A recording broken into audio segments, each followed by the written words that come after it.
푸드테크와 스마트 솔루션. 이번 주 7월 19일 양재 AT센터에서 꽤 흥미로운 컨퍼런스가 있었습니다. 주제는 카덱스 설명회 및 외식 스마트 솔루션이었는데요. 농림축산식품부 주관 AT 한국농수산식품유통공사가 주최하고 행사 기획은 외식 프랜차이즈 전문 컴퍼니 빌더 알파랩에서 진행하였습니다.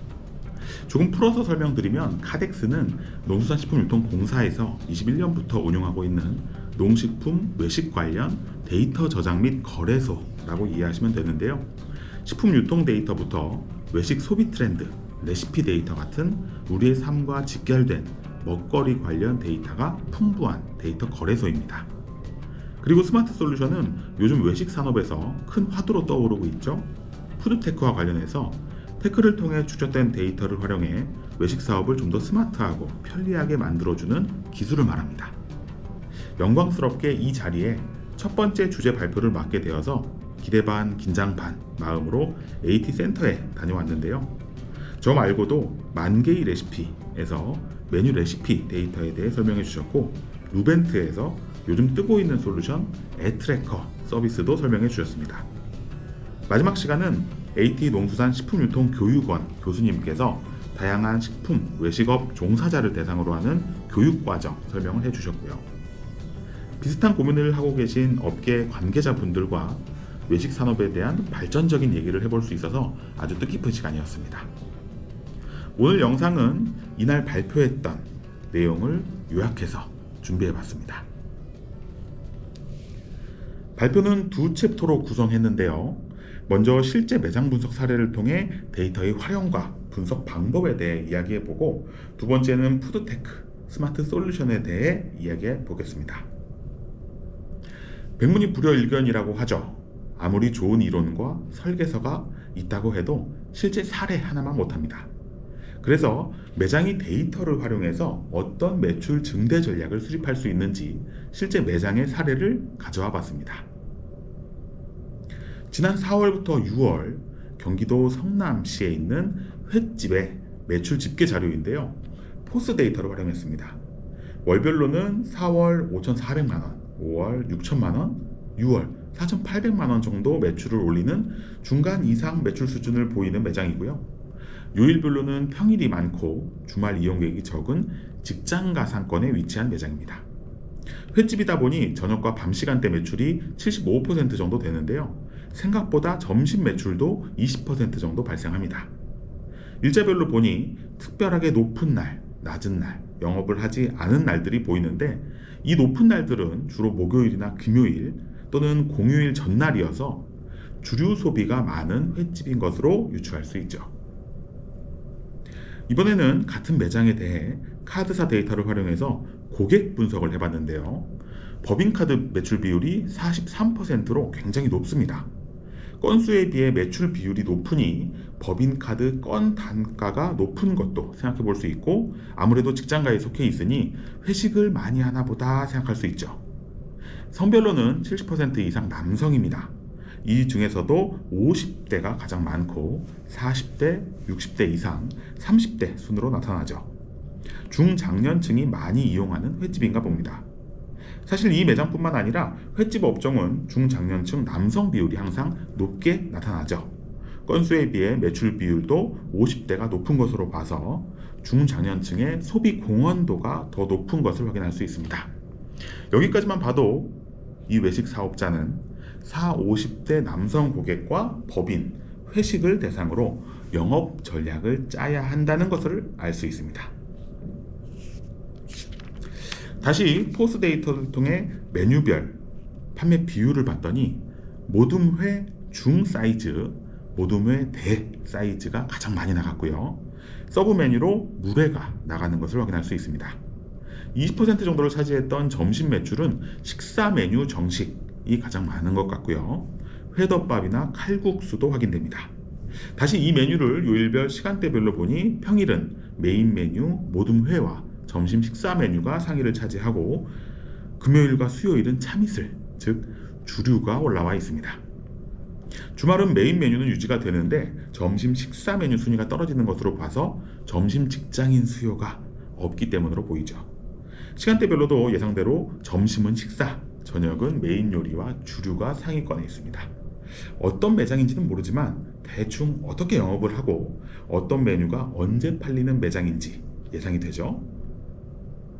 자, 그런데 제가 여기까지 자료는 굳이 집계라고 표현했습니다. 포스와 카드 데이터가 있으면 어떤 메뉴가 언제, 얼마나, 누구에게 팔리는지 말 그대로 집계할 수 있으니까요. 여기까지만 업주에게 제공되어도 충분히 많은 영업 전략을 뽑아낼 수 있습니다.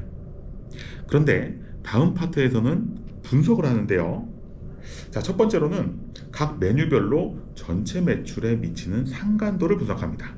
그랬더니 가장 높은 상관 계수를 보인 것은 예상외로 식사 정식이었고요. 2위는 참이슬, 소주였습니다. 횟집인데요. 메인 메뉴는 모든 회였고요. 서브 메뉴도 물회나 오징어회, 튀김류였는데 그런 메뉴들을 다 제치고 식사 정식과 주류가 전체 매출의 움직임과 가장 비슷하게 움직인다는 것이죠. 왜일까요? 쉽게 말씀드리면 횟집에서 회를 판매하는 것은 너무 당연한 것이고 여기서 식사를 한 그릇 더 판매하느냐, 술을 한 병 더 판매하느냐가 이 매장의 매출의 높고 낮음을 결정한다는 겁니다. 당연히 메인 메뉴에 집중하고 퀄리티를 높게 유지해야겠지만 매출을 높이고 싶으면 식사와 주류를 하나 더 팔 수 있는 전략이 필요한 것이죠. 횟집뿐만 아니라 커피 매장도 마찬가지인데요. 어느 정도 안정화된 커피 매장에서 아메리카노 판매는 일정 수준으로 고정됩니다. 여기서 베이커리를 하나 더 팔 수 있느냐 없느냐, 밀크티를 하나 더 팔 수 있느냐 없느냐가 전체 매출의 등락을 결정하죠. 이번에는 아까 보여드린 요일 시간대별 메뉴 판매액을 그래프로 나타내 봤습니다. 어떤 게 보이시나요? 모든 회, 중, 대 사이즈가 가장 많이 나가는 것은 보이는데 요일별로 편차가 좀 있죠. 화수에는 대 사이즈가 많이 나가는데 목금에는 약간 떨어집니다. 반대로 중 사이즈와 물회가 올라가죠. 이 자료만으로도 이 메뉴를 시킨 고객들을 유추해 볼 수 있습니다. 화수에는 회식이 많고 단체가 많으니 대 사이즈가 많이 나가는데 금요일이 되면 양은 적지만 다양한 메뉴가 나가는 걸로 봐서 2-3명 개인 고객 테이블이 더 많다는 겁니다. 이에 맞춰서 메뉴와 세트 구성을 하고 추천 메뉴를 요일별로 바꿔야겠죠? 심지어 주류에서도 브랜드별로 판매액이 달라집니다. 월화수는 참이슬이 높은데 목금은 처음처럼이 높아지고 카스와 테라도 요일별 선호도가 다르게 나타납니다. 주말에는 막걸리 비율도 높아지는 것도 재밌고요. 이 결과를 보고도 요일별로 똑같은 장사를 한다면 어쩔 수 없습니다. 매출을 올리겠다는 의지와 실행이 없으면 그냥 현상 유지하는 것이죠. 이번에는 영수증에 들어간 메뉴 간 상관도를 보니 점심시간대에는 칼국수와 만두의 조합이 가장 많았습니다. 2인 식사의 경우에는 칼국수와 회덮밥이 가장 많고요. 저녁에는 모둠의 대 사이즈와 튀김의 상관도가 가장 높았고요.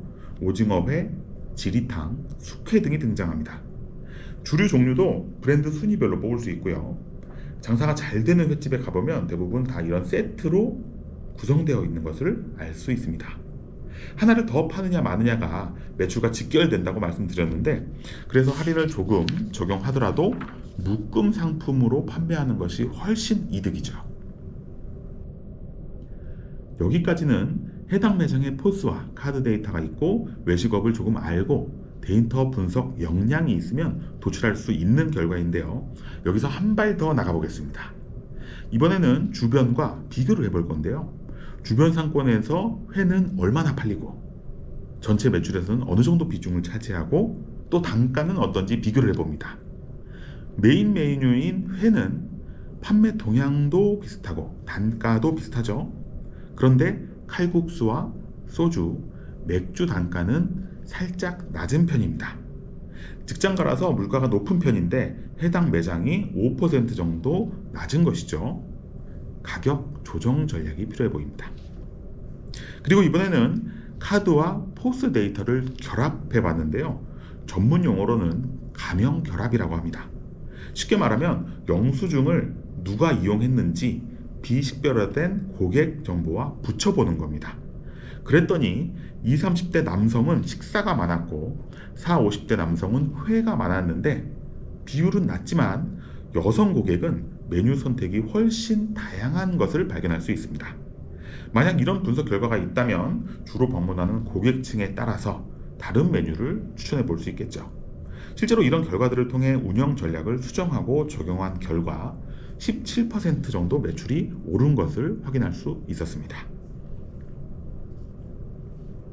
어떤 분들은 이게 다냐고 얘기하시는 분들도 있는데요. 사실 업주가 선택할 수 있는 전략이 생각보다 그렇게 많지 않습니다. 업종 변경을 하거나 폐업을 하거나 점포 이전, 인테리어 변경 같은 것은 자주 쉽게 결정할 수 있는 사항은 아니거든요. 결국 일상적으로 선택하고 적용하는 전략은 가격이나 메뉴 판매 비율 조정, 신메뉴 출시, 세트 메뉴 결합, 목표 고객 선정과 메뉴 추천, 단골 고객 관리, 이런 것들입니다. 현실 가능하고 효과적인 방법이죠. 데이터를 활용해서 어떻게 매출 증대를 할 수 있을지 감이 오시나요? 두 번째로는 푸드테크, 스마트 솔루션에 대해 짚어보겠습니다. 다들 푸드테크 하니까 우리도 뭔가 해야 하나 고민이신 분들 많으시죠? 먼저 데이터의 활용 단계부터 설명드립니다. 유사한 일을 하시는 분들은 다들 이런 고민 하실 텐데요. 데이터를 활용하려면 먼저 데이터를 수집해야 합니다.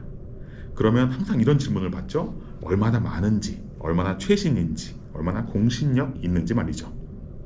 현상을 설명할 수준의 데이터인지 원론적인 질문입니다. 그러다 이 단계를 통과하면 이번에는 전처리와 분류 문제에 직면합니다. 여기에는 전문 지식도 있어야 하지만 단순 반복 작업을 얼마든지 수행할 의지도 중요합니다. 분류 체계를 만드는 건 전문 영역이지만 그 분류 체계 하나하나 분류를 하는 건 소위 노가다 작업이거든요. 그런데 이 작업이 잘못되면 윗부분은 볼 것도 없습니다. 숫자가 다 틀려 있으니까요. 세 번째 단계에 오면 이제 분석을 합니다. 이때 주로 받는 질문은 전방위적인 검토가 됐느냐 하는 것이죠. 예를 들어 23년 외식업 시장은 22년에 비해 30% 정도 성장했다고 하는데 코로나 이전인 19년과 비교하면 큰 폭으로 증가한 것은 아니거든요. 그래서 외식업이 크게 부흥하고 있다가 아니라 코로나 이전 수준으로 회복하고 있다라고 해석해야 크게 틀리지 않습니다. 근시안적으로 짧은 기간 특정 업종, 특정 지역에 집중해버리면 잘못된 해석을 불러올 수 있다는 얘기입니다. 여기까지 잘 진행되었고 이 과정이 반복되면 이제 예측의 영역으로 들어갑니다. 앞으로의 추세를 예측하기도 하고 비슷한 특징의 매장을 군집화하기도 하고 수요를 예상해서 매출을 예측하기도 하죠. 정확하기만 하다면 의사결정에 가장 좋은 정보입니다. 예전에는 여기까지 데이터 활용 4단계라고 했었는데 요즘은 여기에 한 단계가 추가되었죠. 바로 활용과 성과입니다. 좋은 게 있어도 쓰지 못하면 또 썼는데 효과가 없으면 이런 과정이 아무 소용 없으니까요. 앞으로 솔루션 시장, AI, 빅데이터 이런 다양한 분야는 성과를 증명할 수 있는 주체가 앞서 나갈 가능성이 높습니다. 푸드테크도 요즘은 진화하고 있습니다.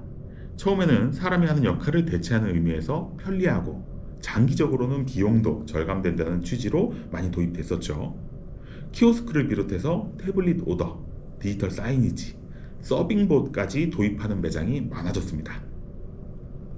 그러다 그 다음 단계에서는 사람이 못하던 영역까지 해결하는 기능을 갖추기 시작했는데요.